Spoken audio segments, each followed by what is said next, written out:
A Poor Man's Will.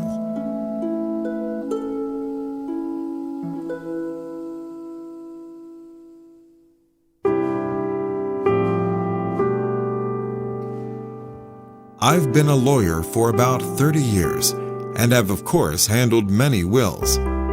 Ordinarily, the majority of those wanting a lawyer to make a will are wealthy.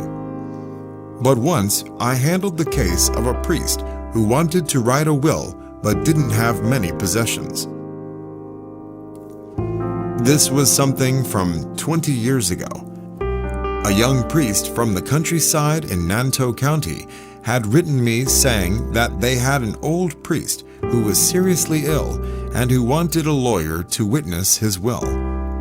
I'm a Catholic, so they probably invited me to go, naturally hoping I would work for free. As a Catholic, I felt that this was something I could not refuse and immediately went there.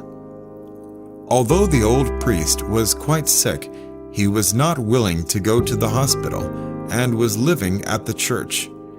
He was wide awake when I went there, but very weak, not even able to talk. The will was probably written down by someone else after the priest had told him what to say. The content of the will was written for that new young priest. In the will, the old priest urged the new priest to do a great many things. For example, there was a Catholic who was recently unemployed and emotionally unstable. The old priest urged the new priest definitely to help this Catholic find work. So-and-so was drinking too much. The old priest urged the new one to help this person give up drinking. A certain junior high school student who didn't want to study was fooling around all day long. The old priest hoped that the new one would take this child under his wing. Then there was the young man working in Taichung who was probably involved with a gang.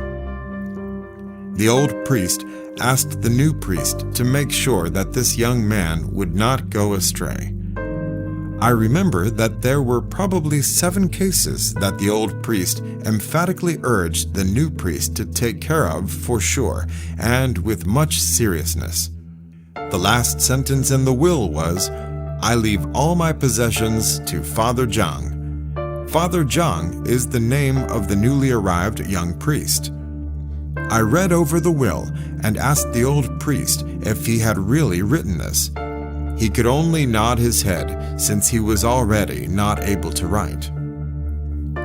We held his hand as he made a fingerprint and, in this way, brought the process to an end. A few days afterwards, Father Zhang informed me that the old priest had passed away. I told him that the will had already started to be in effect. Out of curiosity, I asked him exactly how many possessions the old priest had. The new priest replied that they discovered that he had 200 NT dollars in cash and some old clothes and books. Even though this was 20 years ago, the 200 NT dollars didn't amount to much money. The old priest obviously was a genuine poor person. The new priest, it seems, didn't get any inheritance from the old one. Each year I would receive a report from Father Zhang explaining how he had handled those 7 cases. It seemed that he handled them very well and that each one had a good end. After 4 years, I told him that he already accomplished the provisions of the old priest's will and that he did not need to send me any further reports, and so my work regarding this will came to an end. With the passing of 20 years, my secretary, in going through my files, discovered this case, which tempted me to think about going down to the Nantou countryside again. I figured out a way to contact Father Zhang, who had been young then. He was still there, and I said that I wanted to see him. He expressed a very warm welcome. 20 years ago, I had felt how comfortable the countryside was. Fresh air, beautiful scenery, no traffic congestion. Now the same good feeling was even stronger. The previously young priest was now in his middle age. The same time he was telling me to take a seat, he was also taking care of many other things. I had the feeling that he took care of every person in this little village. Whenever we had talked for a few minutes, someone came to see him. We talked for a while, and then I decided to ask Father Zhang a question so as to clarify something on my mind. I asked him why that respected old priest, who clearly knew he had only 200 NT dollars, would have said in his will that he wanted to give his possessions to him. Father Zhang said that at the time he too did not understand.